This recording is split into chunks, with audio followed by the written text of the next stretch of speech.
Election అప్డేట్స్ను అందరికంటే ముందుగానే తెలుసుకోవాలంటే ఈరోజే ఆర్టీవీ లైవ్ యాప్ని మీ మొబైల్లో డౌన్లోడ్ చేసుకోండి. ఆదిలాబాద్ బీజేపీ ఎంపీ అభ్యర్థి గోడం నాగేష్ మనతో ఉన్నాడు. ప్రస్తుతం ప్రచారం ఏ విధంగా సాగుతుంది? ఈరోజు అమిత్ షా ప్రోగ్రాం కొద్దిగా హుషారును కల్పించింది బీజేపీ శ్రేణిలో. ప్రస్తుత పరిస్థితి ఏ విధంగా తెలుసుకున్నా ఎట్లుందన్న, ఏంటి పరిస్థితి? పరిస్థితి చాలా బ్రహ్మాండంగా ఉంది. ఈరోజు మా భారత హోంమంత్రి గారి యొక్క సభలో చూస్తే కార్యకర్తల్లో ప్రజల్లో కూడా చాలా ఉత్సాహంగా ఉన్నారు. అంటే ఈ ప్రాంతంలో సిర్పూర్ సెగ్మెంటే కాకుండా అసిఫాబాద్ సెగ్మెంటే కాకుండా మొత్తం ఆదిలాబాద్ పార్లమెంటరీ నియోజకవర్గంలో కూడా మేము ఎక్కడ వెళ్ళినా కూడా భారతీయ జనతా పార్టీకి ఢిల్లీలో మోడీ గారు ఉండాలని చెప్పేసి, ప్రధానమంత్రి వారే ఉండాలని, భారతీయ జనతా పార్టీ అయితేనే ఈ దేశం ఆర్థికంగా సుభిక్షంగా సురక్షంగా ఉండడానికి ఆస్కారం ఉందని చెప్పేసి వాళ్ళే మాకు పాఠాలు చెప్పేటట్టుగా ఓటర్లే చెప్తా ఉన్నారు. కాబట్టి చాలా బ్రహ్మాండంగా ఈ ఆదిలాబాద్ పార్లమెంట్ సెగ్మెంట్లో భారతీయ జనతా పార్టీ, ముఖ్యంగా నాయకులు కార్యకర్తలు కూడా ఇంత వేడిలో కూడా 45 డిగ్రీల సెల్సియస్ ఉన్నటువంటి వేడిలో కూడా వాళ్ళు గ్రామాల్లో వెళ్ళి ప్రచారమే కాకుండా ఈరోజు ఈ సభలో కూడా దాదాపుగా 3.5-4 గంటలు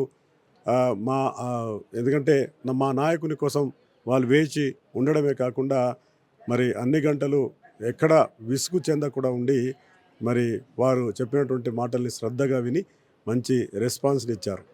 నగేష్కు ఆదివాసీ కట్టుబాట్లకు ఆచారాలకు సంబంధం లేదు, నగేష్ కనీసం ధోతి కూడా కట్టలేరని మీ సహచార ఉద్యమ నాయకుడు ప్రస్తుత ఎమ్మెల్యే ఆరోపిస్తున్న పరిస్థితి ఖానాపూర్ ఎమ్మెల్యే.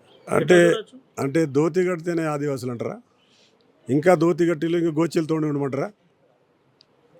ఎందుకంటే ఎవరి కట్టుబాట్లు వాళ్ళకు ఉంటాయి.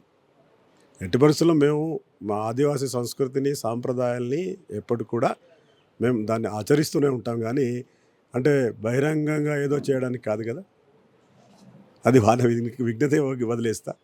కాబట్టి అది కరెక్ట్ కాదు. ఎందుకంటే మా పండుగలు కావచ్చు, లేకపోతే మా యొక్క పెళ్ళిళ్ళు కానీ, లేకపోతే మా దీంట్లో నేను మీకు చూపిస్తా. ధోతి కడితేనే కాదు, ఎందుకంటే నేను ప్రతి సంవత్సరం నేను గుసాడి ఫెస్టివల్ చేస్తా. ఈ జిల్లాలో ఎవరు కూడా ఇంతవరకు చేయరు కూడా.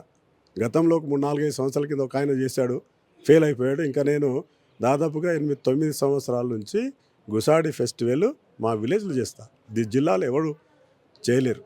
ఎందుకంటే మా యొక్క పెద్ద దేవుళ్ళు కావచ్చు, లేకపోతే మా గుసాడి ఫెస్టివల్ కావచ్చు, ప్రతి చోట కూడా మేము హాజరవుతూ ఉంటాం. ధోతి కట్టి లేకపోతే రుమాలు చుట్టంగా కాదు కదా. నగేష్ ప్రధానంగా ఆదివాసుల దాంట్లో ద్వారా 11 అయితేనే కిందికి దిగుతాడని ఆదిలాబాద్లో స్వయంగా ముఖ్యమంత్రి రేవంత్ రెడ్డి చెప్పారు. ఏంటి ఇగో నా పైన వాళ్ళకి చెప్పడానికి ఏం సబ్జెక్ట్ లేదు. వాళ్ళకు దమ్ము ధైర్యం ఉంటే నేనేమైనా కరప్షన్ ఛార్జ్ చేశానా, నేను లేకపోతే ఏదైనా భూమి కబ్జా చేశానా, ఎవరి దగ్గర డబ్బులు వసూలు చేశానా, నా మీద ఏమైనా 420 కేసులు ఉన్నాయా? నా కొడుకుల వాళ్ళకి నా మీద చెప్పడానికి లేదు. కాబట్టి 11 గంటలకు 12 గంటలకు అని చెప్పేసి ఇదా నువ్వు చేస్తే చెప్పు, నువ్వు మంత్రిగా ఉన్నావు ఏం చేయలేదని చెప్పు. అంత ధైర్యం ఉంటే నేను ఏం చేశాను నా రోజు నేను ప్రెస్ మీట్లో చెప్పిన. ఆదిలాబాద్కు ఆయన వచ్చిన తర్వాత నేను చెప్పిన, నీకు అంత ధైర్యం ఉంటే నా మీద గవర్నమెంట్లో నేను ఉన్నప్పుడు కానీ, లేకపోతే శాసనసభ్యునిగా ఉన్నప్పుడు కానీ, లేకపోతే ఎంపీగా ఉన్నప్పుడు కానీ చేయనటువంటి చెప్పు. ఇదా మీ దొరతనం? అంటే మీరే విధంగా వ్యవహరిస్తారో మాకు తెలుసు. కానీ మాకు సభ్యత సంస్కారం మాకు అడ్డం వస్తుంది. మేము ఎంతో కొంత చదువుకున్నాం, మాకు సభ్యత ఉంది, సంస్కారం ఉంది.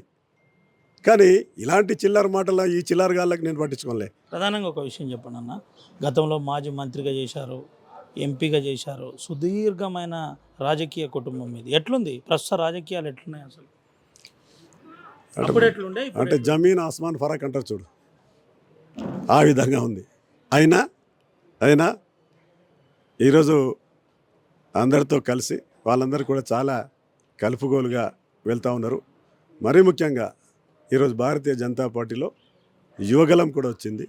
అది ఒక పెద్ద బలం అయిపోయింది, బలగం అయిపోయింది. కాబట్టి అంటే సరే, అప్పుడు ఉన్నటువంటి రాజకీయాలు వేరు, ఇప్పుడు ఉన్నటువంటి రాజకీయాలు వేరైనప్పటికీ మరి ఈ పార్టీలో వచ్చిన తర్వాత మాత్రం చాలా, ఎందుకంటే యువత అంతా కూడా దగ్గరికి రావడం జరిగింది. ఈ 2 రోజుల నుంచి ఇంకా ఆర్గనైజేషన్ స్పీడ్గా చేస్తున్నట్టున్నది. ఏంటి పరిస్థితి?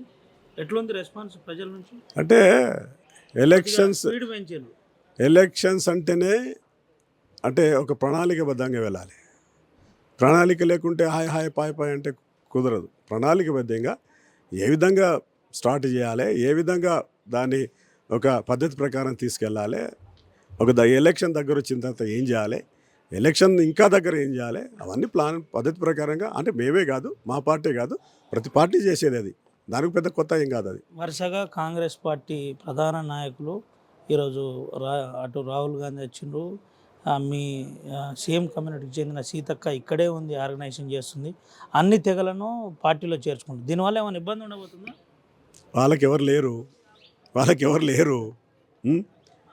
సీతక్కకి అక్కడ ఎవరు అడుగుతలేరు. మహబూబాబాద్లో సొంత నియోజకవర్గంలోనే నిలదీస్తూ ఉన్నారు, ములుగులోనే. కాబట్టి ఇక్కడ ఏదో ఒక ఎమ్మెల్యే ఉన్నాడు, మిగతా దాంట్లో ఎవరు లేరు. కాబట్టి ఏదో వస్తూ ఉందో తిరుగుతూ ఉంది, ఆమె తప్పన ఆమె పడుతూ ఉంది, పడనియండి చూద్దాం. ఏంటి ఎట్లుండబోతుంది అన్న ఈసారి? అంటే మీకు ఏం చెప్పి మీరు ఓట్లు అడుగుతున్నారు? మేము ఎందుకంటే భారతీయ జనతా పార్టీ, ఎందుకంటే ఈరోజు గ్రామాల యొక్క అభివృద్ధి చేసింది భారతీయ జనతా పార్టీ. ఈరోజు సెంట్రల్ నుంచి డైరెక్ట్ నేరుగా నిధులు ఇచ్చింది. ఒక సైడ్ డ్రైన్ కట్టడానికి నిధులు కేంద్రం నుంచి రావాలా, ఒక సీసీ రోడ్డు వేయడానికి కేంద్రం నుంచి నిధులు రావాలా, ఒక చెట్టు పెట్టడానికి కేంద్రం నుంచి, ఆ పల్లె ప్రకృతి ఉన్న కేంద్రం కావాలా, శ్మశాన వాటిక కేంద్రం కావాలా, రైతు వేదికల కేంద్రం కావాలా, బల్బులు ఇవ్వడానికి కేంద్రం కావాలా. అంటే ఈరోజు ప్రతి గ్రామంలో కూడా ఈరోజు అందరూ మాట్లాడుతూ ఉన్నారు. ఎందుకంటే 5 కిలోల బియ్యం కావచ్చు, ఇవన్నీ సరే అనేకమైన ఇంక చాలా కార్యక్రమాలు ఉన్నాయి. అవన్నీ చెప్తూనే దేశం సురక్షితంగా సుభిక్షంగా ఉండాలంటే భారతీయ జనతా పార్టీ ఉండాలా. ఎందుకంటే ఈ గత 10 సంవత్సరాలు ఎక్కడ కూడా మనము ఎవరికి, ఎందుకంటే తీవ్రవాదుల ఒత్తిడి కావచ్చు, లేకపోతే ఎవరికి కూడా ఒత్తిడి లేకుండా, ఎక్కడ కూడా బాంబులు కూడా పేలకుండా సురక్షితంగా ఉన్నటువంటి దేశాన్ని మళ్ళీ మోడీ గారికి ఇవ్వాలని చెప్పేసి ప్రజలు అంటూ ఉన్నారు. ఆదివాసీ గ్రామాల్లో బూట్ల కవాతులు జరుగుతున్నాయని సీతక్క ఆరోపిస్తుంది. ఏం చెప్పబోతున్నారు దీని మీద? అంటే ఆమె బూట్లు వేసి తిరుగుతున్నదేమో. ప్రధానంగా సిఆర్పిఎఫ్ బలగాలు బార్డర్ ప్రాంతంలో అంతా ఆదివాసులను నేరుగా రాజ్యమే కుట్ర చేస్తుంది, చంపేసే పరిస్థితి. అంటే ఒకటి నేను మొన్న కూడా చెప్పా, కేంద్రము రాష్ట్రం, ఎందుకంటే ఈరోజు ఆ పరిస్థితి లేదు. ఎప్పుడో 25 సంవత్సరాల కిందటి ముచ్చట ఈరోజు మాట్లాడితే ఇక్కడ జనాలు, ఆదిలాబాద్లో ఉన్నటువంటి జనాలు పిచ్చోళ్ళు కాదు, ఇక్కడ జనాలు పిచ్చోరు కాదు. ఎందుకంటే మీ ప్రాంతంలో ఎవరైనా మీకు అలాంటి వాళ్ళు మీ దృష్టిలో, వాళ్ళు కూడా కాదు, మీ దృష్టిలో అలాంటి ఎవరైనా ఉంటే నేను చెప్పలేను. కానీ ఆదిలాబాద్ జిల్లా ప్రజలు చాలా తెలివైన వాళ్ళు, ఎవరు ఏంటిదే అందరికీ బాగా తెలుసు. మీ ఎంపీ సెగ్మెంట్ పరిధిలో ఉన్న 4 ఎమ్మెల్యేలు అందరూ సహకరిస్తున్నారా ఏంటి పరిస్థితి? అంటే ఈరోజు మీరు మీటింగ్ వచ్చారా లేదా? మీరు చూసారు, మీరు వచ్చారా లేదా? మీరే చూసారు, మీరు వచ్చారా లేదా? వచ్చినా మీరు చూసారు కదా, అది మరి అంతే కదా, వచ్చారు కదా, బయట మాట్లాడరు కదా. ఇదిగో అదంతా కూడా ఇప్పుడు వాళ్ళందరూ కూడా అన్ని సెగ్మెంట్లో కూడా నేను తిరిగాను, వాళ్ళు చాలా క్లియర్గా చెప్తా ఉన్నారు. పబ్లిక్ ముందు ఒకసారి చెప్పిన తర్వాత ఇంకేం చెప్తారు, ఇంకేం చేస్తారు? అన్ని సెగ్మెంట్లో తిరిగాను, వాళ్ళే చెప్తున్నారు మాకు ఒక బలం, మేము 4 ఉన్నాం, తన గెలిస్తే 5 అవుతాం, పాండవులుగా అయిపోయి మేము కౌరవుల మీద యుద్ధం చేస్తామని వాళ్ళే చెప్తున్నారు. మాకు తోడుగా ఉంటాడని చెప్పేసి వాళ్ళే చెప్తున్నారు.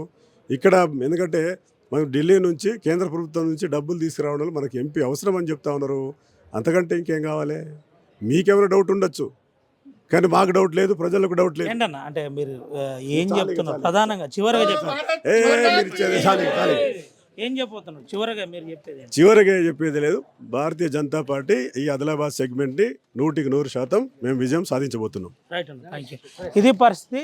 100% మేము ఈ ఆదిలాబాద్ సెగ్మెంట్లో పూర్తిగా విజయం సాధించబోతున్నామని చెబుతున్న పరిస్థితి. ఆదివాసీ సంస్కృతి సాంప్రదాయంలో ప్రధానంగా నేను ముందు నుండి కూడా పాల్గొంటున్నాను. ప్రధానంగా గోచి కడతనే ఆదివాసిని కాదు, దానికంటే ముందు నుండి కూడా ప్రజా సమస్యలపై, ఆదివాసుల సమస్యలపై స్పందించి అన్ని రకాలుగా సేవలు మా తెగకు చేశాను. ప్రధానంగా సీతక్కకు ములుగులో ఎవరు డేకకనే ఇక్కడ నేరుగా ప్రచారం చేస్తున్న పరిస్థితి.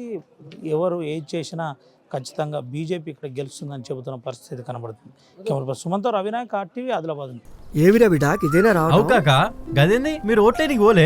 ఎవరికేస్తే ఏం లాభం? పెట్టిన దానికి 10 ఇంతలు సంపాదించేటోళ్ళే కదా. తెల్లని అన్ని పాలు కావు, నల్లని అన్ని నీళ్లు కావు. అని మోడీ చెప్పి అవు మామా, మనం ఓటు వేస్తుంది మన ఆర్థిక వ్యవస్థను ఇంకా పెంచడం కోసం. ఎన్ని కష్టాలు వచ్చినా మన కోసం నిలబడుతున్న గొప్ప నాయకుడి కోసం. ఒకప్పుడు టెర్రరిస్టుల విధ్వంసాలతో, నక్సలైట్ల దాడులతో దద్దరిల్లిన నా నేల ఈ రోజు ఎక్కడా ఉగ్రవాదుల దాడులు లేకుండా, మతం పేరుతో మారణ హోమాలు లేకుండా ప్రశాంతంగా ఉందంటే కారణం మోదీ కాదంటామా? మోదీ గారి అడుగులో అడుగు వేస్తూ నేనుంటాను. మరి మీరు కమలం గుర్తుకి ఓటేద్దాం, బీజేపీని గెలిపిద్దాం. మోడీ మన అందరి నేస్తం, బీజేపీనే గెలిపించేద్దాం.